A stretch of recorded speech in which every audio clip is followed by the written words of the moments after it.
여러분, 오늘이 무슨 날입니까? 어린이날 여러분 기쁘십니까?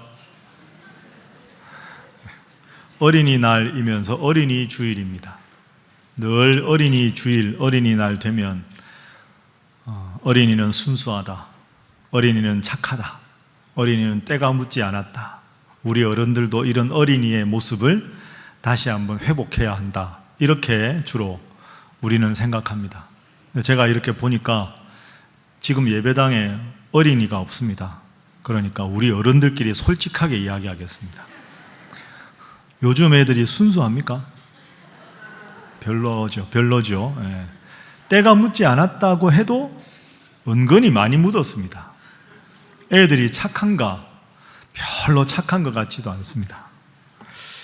그렇죠. 사실은 어린아이가 그렇게 순수하고 착하고 때 묻지 않고 훌륭하다라고 보기에는 현실적으로는 우리 어른들끼리 말로 별로 그렇지 않습니다. 이런 관점에서 성경을 보면 예수님도 어린아이들을 지나치게 긍정적으로만 미화하지 않으셨습니다. 어린아이들도 상당히 미성숙하고 부정적인 그런 면이 많이 있기 때문이지요. 예를 들어서 예수님 당시에 예수님을 대적하던 무리들이 있습니다. 서기관들, 바리새인들, 사두개인들, 제사장들, 이런 사람들은 구약에 예언된 예수님이 오셨는데 사사건건 예수님을 방해하기만 했습니다. 미성숙한 행동이지요.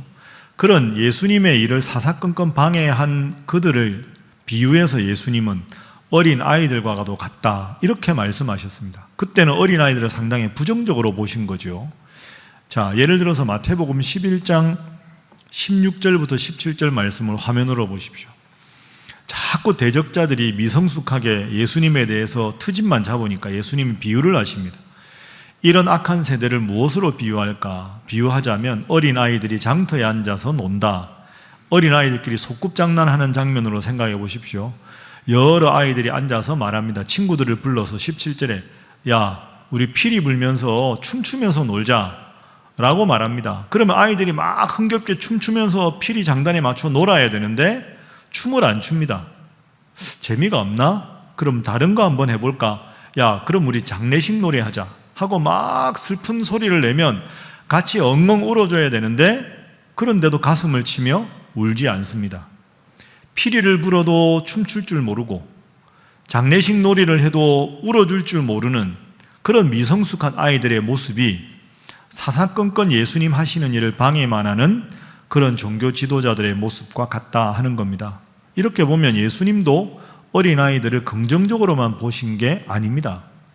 물론 오늘 본문은 예수님께서는 어린아이들을 긍정적인 면을 많이 보셨습니다. 어린아이들과 같아야 천국에 갈 수 있다, 이렇게 말씀하셨죠.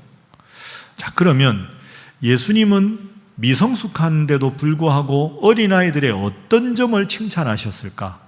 우리 어른들이 어린아이들의 어떤 점을 기억하고 어떤 아이들이 어떻게 잘 자라도록 돕는 것이 부모의 역할인가?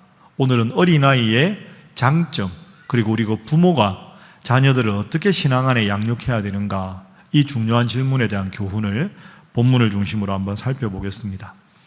자, 먼저 예수님께서 어린아이들과 같이 되어야 한다 하고 말씀하신 그 뜻이 무엇인가 한번 살펴보도록 합니다. 자, 오늘 본문 말씀의 3절 한번 보십시오. 자, 3절 우리 함께 읽어볼까요? 시작. 이르시되 진실로 너희에게 이르노니 너희가 돌이켜 어린아이들과 같이 되지 아니하면 결단코 천국에 들어가지 못하리라. 아멘. 어른들에게 말씀하셨습니다. 너희가 돌이켜서 회개하고 어린아이들과 같지 않으면, 어린아이들과 같이 되지 않으면 천국에 갈 수 없다. 그 말은 어린아이들과 같아져야 천국에 갈 수 있다. 그럼 어린아이들과 같아져야 한다는 게 무슨 뜻일까? 그래야 천국에 갈 수 있는데 어린아이들과 같아져야 한다는 말씀의 뜻, 그건 이어지는 4절에 나옵니다. 자, 4절 말씀도 함께 읽어봅니다. 시작. 그러므로 누구든지 이 어린아이와 같이 자기를 낮추는 사람이 천국에서 큰 자니라. 아멘. 자, 예수님은 어린아이들과 같아야 천국에 간다. 어린아이들은 자기를 낮추는 자다. 자기를 낮추는 자를 성경에서 뭐라고 표현합니까? 겸손한 사람. 그러면 어린아이 같아야 천국 가는데 어린아이는 자기를 낮추는 사람, 겸손한 사람, 겸손해야 천국에 들어간다. 어린아이처럼. 다시 한번 첫 번째 질문으로 가보겠습니다. 어린아이들이 그러면 진짜 겸손하다고 생각하십니까, 여러분? 별로 안 겸손합니다. 애들이 얼마나 떼쟁입니까? 막 떼쓰고 막 자기 마음에 안 들면 고함 지르고 별로 겸손하지 않습니다. 자기만 막 사랑을 받다가 아기가 태어나서 동생이 생겨서 막 엄마가 이렇게 안아주고 이러면 은근히 시샘합니다. 엄마가 저기 부엌에 가서 일할 때 애 퍽 치고 이렇게. 안 겸손합니다. 낮추지도 않습니다. 그럼 예수님께서는 어린아이와 같아야 되고 자기를 낮추는 자라야 천국 간다는 말씀을 어떤 의도로 하셨을까? 별로 겸손한 것 같지 않은데 이게 무슨 뜻일까? 이 질문에 대해서 정확하게 해석을 하려면 오늘 우리가 18장을 읽었는데요, 그 바로 전에 있는 17장 말씀을 잘 이해해야 합니다. 예수님께서 마태복음 17장에서 내가 장차 십자가에 달려 죽을 것이다 하는 아주 중요한 예언을 해주셨습니다. 17장 22절 23절 화면으로 한번 보십시오. 갈릴리에서 예수님과 제자들이 함께 있을 때 예수님께서 제자들에게 말씀하셨습니다. 인자가, 내가, 예수가 이런 뜻이지요. 내가 장차 사람들의 손에 넘겨져서 죽게 될 것이다. 죽음 이후에 3일 만에 부활할 것이다. 내가 죽을 것이다. 이렇게 예언을 하셨습니다. 여러분, 십자가가 어떤 뜻입니까? 빌립보서 2장에 보면 예수님은 근본 하나님과 본체가 같으신 분입니다. 그런데 예수님께서 자기를 낮추셔서 사람이 되셨고 자기가 더 낮아지셔서 예수님께서 십자가에 죽으셨습니다. 예수님은 십자가에 달리셨다는 게 낮아지고 낮아지셨습니다. 그걸 지금 화면에 보는 22절 23절에서 예언을 하신 거죠. 그리고 17장의 다른 절도 좀 볼까요? 1절부터 3절의 말씀에 보면 예수님께서 산에 올라가실 때 베드로와 야고보와 요한을 데리고 올라가셨습니다. 이른바 변화산 사건입니다. 그들 앞에서 환한 모습으로 변화가 되셨지요. 그게 17장 앞부분입니다. 그리고 17장 25절 말씀도 화면으로 보시면 예수님께서 세금에 대해서 베드로에게 물으십니다. 세금 내는 것에 대해서 너희는 어떡하냐, 어떻게 생각하냐 하고는 시몬을 부르십니다. 그러니까 여러분, 17장은 이런 말씀입니다. 나는 십자가에 달려 죽을 것이다. 나는 낮아지고 죽기 위해서 이 땅에 왔다. 그리고는 때로는 변화산에서 기도하실 때 세 제자만 데리고 가시기도 하고 때로는 베드로에게도 질문하셨습니다. 그런데 지금 안타깝게도 제자들은 무슨 생각을 하고 있느냐? 자, 오늘 본문 우리가 18장 읽었는데요, 1절 한번 보십시오. 18장 1절 함께 읽습니다. 시작. 그때 제자들이 예수께 나와 이르되 천국에서는 누가 크니까? 자, 17장 전체에서 예수님은 내가 십자가에 달려 죽을 것이다, 내가 낮아지기 위해서 왔다, 죽기 위해서 왔다, 낮아짐에 대해서 말씀하셨습니다. 그런데 제자들은 지금 17장의 말씀을 듣고는 높아짐의 경쟁을 하고 있는 겁니다. 예수님, 변화산에 갈 때 왜 제자 3명만 데리고 가셨습니까? 왜 세금에 대해서는 베드로에게 물으십니까? 예수님, 그러면 12명의 우리 제자들 중에서 예수님이 제일 총애하는 제자가 누굴까? 제일 사랑하시는 제자가 누굴까? 예수님이 높은 자리에 올라가시면 1번, 내가 제일 마음에 드는 제자부터 순서를 매기면 1순위가 누가 될까? 이 관심이 있는 겁니다. 그러니 1절에서 예수님, 천국에서는 누가 제일 큽니까? 이 말은 제자들이 높아짐의 경쟁을 하고 있는 겁니다. 예수님은 낮아지시기 위해서, 죽으시기 위해서 이 땅에 왔다고 분명히 말씀하셨는데 제자들 중에는 우리 중에 누가 제일 높으냐? 내가 제일 높지. 야, 저 제자보다 내가 더 높지. 높아짐의 경쟁을 하고 있습니다. 그 예수님이 슬프신 겁니다. 낮아지라고 하는 것이 내가 지금까지 가르친 말씀인데 너희는 세상적으로 누가 서열이 높으냐, 누가 높은 자리를 차지할 것이냐, 그 경쟁만 하고 있다 하는 거죠. 그런 제자들의 모습을 안타까워하면서 예수님께서는 자신을 낮추는 자라야 천국에 들어간다, 높아짐의 경쟁을 그만두고 낮아져야 한다. 이렇게 말씀을 하신 겁니다. 자, 그러면 어린아이들이 과연 자기를 낮추는가? 아까 여러분들께 제가 질문해도 썩 그렇다고 동의가 안 나왔잖아요. 그러면 예수님께서 어린아이처럼 자기를 낮추는 자라야 천국에 간다는 말씀이 무슨 뜻일까? 이 부분을 오늘 본문에서 명확하게 우리가 이해해야 앞으로 어린이 주일을 잘 보낼 수가 있습니다. 오늘 본문 이 말씀이 다른 복음서에도 나오는데요. 다른 복음서를 보면 오늘 말씀을 더 명확하게 이해할 수 있습니다. 자, 마가복음 10장 13절에 이 본문이 다시 나오는 본문입니다. 자, 13절을 잘 보시면 어린이와 같다는 말씀의 뜻을 이해할 수 있습니다. 13절, 자, 함께 읽어봅니다. 시작. 사람들이 예수께서 만져주심을 바라고 어린아이들을 데리고 오매 제자들이 꾸짖거늘. 아멘. 저 장면을 한번 상상을 해보십시오. 예수님이 말씀을 전하시는데 사람들이 막 어린아이들을 데리고 옵니다. 제자들이 꾸지람을 합니다. 아, 예수님 바쁘신데 애들은 왜 데려? 애들은 가! 그러니까 예수님께서 꾸지람을 하십니다. 어린아이들 나한테 오는 걸 용납하라. 왜 금하느냐? 그러면 여러분, 저 화면에 보이는 13절에 사람들이 어린아이들을 데리고 왔다고 하면 저 사람들은 누굴까요? 자기 집 어린애들을 데려오는 사람들이 누굴까요? 부모님이겠죠. 부모님이 자기 집 아이들을 손잡고, 야, 이리 와, 엄마 손, 아빠 손. 그러면 아이들이 손을 덥석 잡았을 거 아닙니까? 그러고는 자기 아이들을 예수님께 데리고 온 겁니다. 예수님, 우리 아이 머리에 손 얹고 축복기도 좀 해주십시오. 그래서 데려온 겁니다. 사람들이 자기 아이들을 예수님께 데려왔다고 할 때 저 사람들은 그러므로 부모님들입니다. 저 본문이 오늘 본문 해석의 열쇠가 됩니다. 여러분, 아이들 키울 때 한번 생각해 보십시오. 아이들한테 엄마가 손 내밀면서 자, 엄마 손 잡습니다. 그리고 갑니다. 그럼 애들은 그냥 두 말 안 하고 따라옵니다. 엄마 손 했는데 엄마 왜 이러십니까? 목적지가 어디입니까? 얼마나 걸립니까? 제가 꼭 가야 합니까?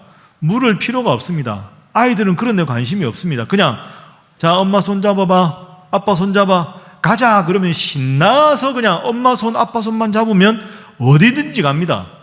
위험한 곳 관계없습니다. 왜? 엄마 손 잡았으니까, 아빠 손 잡았으니까. 그러니까 이 아이들이 예수님께 가는 게 어떤 의미인지 알고 온 아이들이 아닐 겁니다. 분명히 엄마가 자, 엄마 손 잡어, 자, 가자, 네 하고 따라 나선 거죠. 그러고 보니까 예수님이 앞에 있는 겁니다. 저 예수님 무릎팍에 앉아. 그리고 예수님 앞에 눈 감아봐. 그럼 예수님이 기도해 주실 거야. 네. 그러니까 그냥 예수님 주위에 아이들이 몰려든 거지요. 여러분, 여기에 어린아이 같아야 천국 같다는 말씀의 뜻이 있습니다.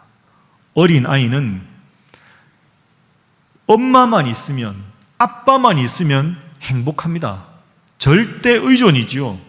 절대적인 믿음이 있는 겁니다. 엄마 손, 아빠 손 딱 잡으면 아무리 힘들어도, 아무리 어려워도 엄마가 있으니까, 아빠가 있으니까 나는 그저 좋아요. 이 어린이의 마음, 순수한 마음, 엄마 아빠만 있으면 그저 행복해하는 마음, 그런 마음으로 주님을 잘 섬기는 사람, 그런 사람이 되어야 천국에 갈 수 있다. 이런 뜻입니다. 엄마 손보다 내 계산이, 내 생각이 주님보다 세상적인 지위와 돈과 명예와 이것이 있어야 내가 인생 행복해질 수 있다고 생각하는 사람, 주님 믿는 믿음보다 세상적인 가치가 더 중요하다, 주님 믿는 믿음도 필요하지만 나는 세상적인 이런 게 있어야 내 인생이 행복하다라고 생각하는 사람, 주님이 내 마음의 중심에 완벽하게 자리 잡지 못한 사람, 그런 사람은 천국 가기에 부족한 믿음이다. 제자들아, 내가 지금까지 이렇게 믿음에 대해서 이야기했는데 아직도 여전히 누가 높으냐, 누가 1등이냐 그런 서열 따지는 너희들은 천국에서 멀어져 있다. 이게 오늘 본문의 뜻입니다. 여러분, 오늘 본문을 잘 이해하시고 앞으로 여러분 마음 중심에 늘 주님을 사랑하는 마음, 주님 사랑하는 그 마음만 있으면, 주님께 기도할 수 있다면 제 인생은 그저 주님께 맡기겠습니다 하는 절대 의존의 믿음과 감정으로 평생 동안 주님 잘 믿는 여러분 되시기를 주님 이름으로 축복합니다. 자, 옆에 분들과 인사 한번 하겠습니다. 평생 주님 잘 믿으시기 바랍니다. 이렇게 본문을 정리하면 주님 믿는 믿음이 내 마음 중심에 있는 것, 그게 천국 가는 조건이다 라고 생각하면 이제 우리가 어른으로서, 부모로서 자녀와 자손을 어떻게 양육해야 될까에 대한 분명한 우리의 과제를 알 수가 있습니다. 성경을 전체적으로 보면 부모가 자녀를 키울 때 제일 중요한 게 두 가지가 있습니다.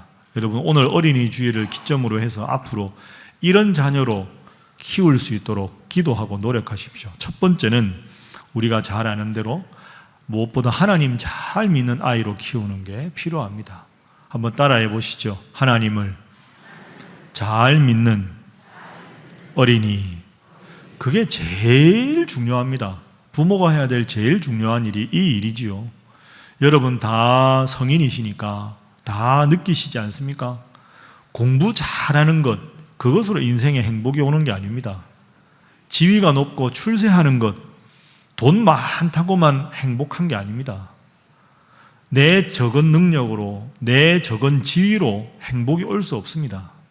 내 인생 내가 사는 게 아니라 하나님 의지해서 하나님이 지혜도 주시고 하나님이 상황을 만들어 주셔야 내 인생이 행복해지지 않습니까?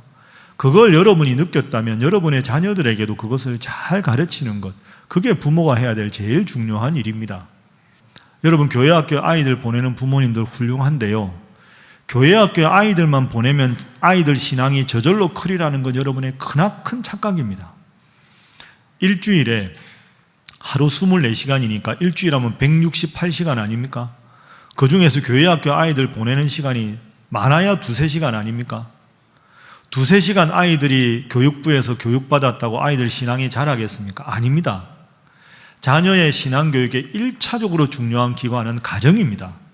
가정에서 부모가 신앙교육을 잘 하고 교회에서는 그 교육이 바른 방향으로 자리 잡아 가도록 방향을 제시하고 잘못된 방향으로 가지 않도록 2차적으로 교육하는 기관이지, 가정에서 신앙적인 모범을 보이지 않고 자녀들 앞에 신앙적인 대화하지 않고 교회 학교 어릴 적부터 보냈으니까 우리 애가 믿음 생활 잘할 것이다, 그건 정말로 잘못 생각한 겁니다.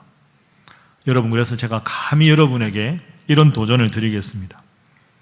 세상에서 제일 존경하는 사람이 누구냐라고 하면 아이들이 부모님이라고 말하지 않더라도, 더 존경스러운 인물들을, 위인들을 존경하더라도 그래도 나는 우리 엄마 아빠가 자랑스러워요, 우리 엄마 아빠 사랑해요, 우리 엄마 아빠 존경해요 라는 말을 들을 수 있어야 합니다.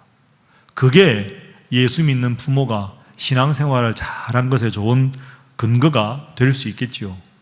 나는 아직 왜 하나님을 믿어야 되는지 모르겠는데 나를 제일 사랑하시는 엄마 아빠가 하나님 믿으니까 나도 하나님 믿고 싶어요.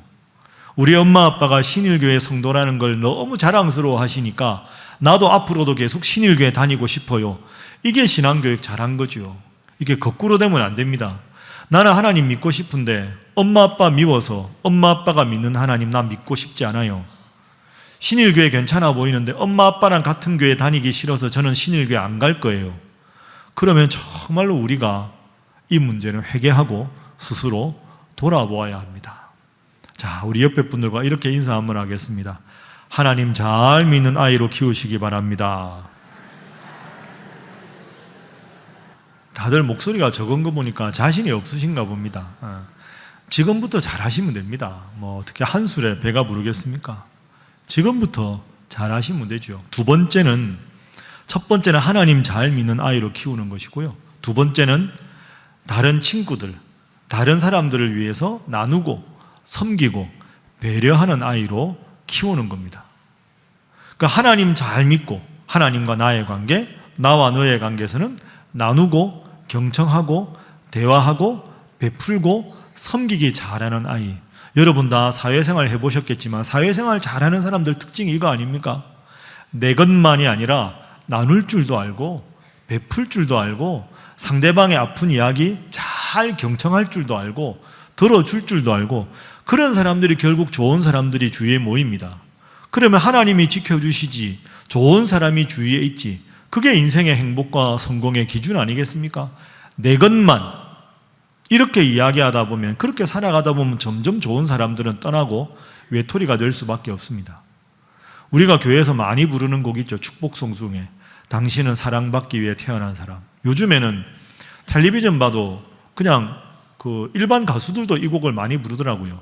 당신은 사랑받기 위해 태어난 사람, 당신의 삶 속에서 그 사랑받고 또 이렇게 부르잖아요. 당신은 사랑받기 위해.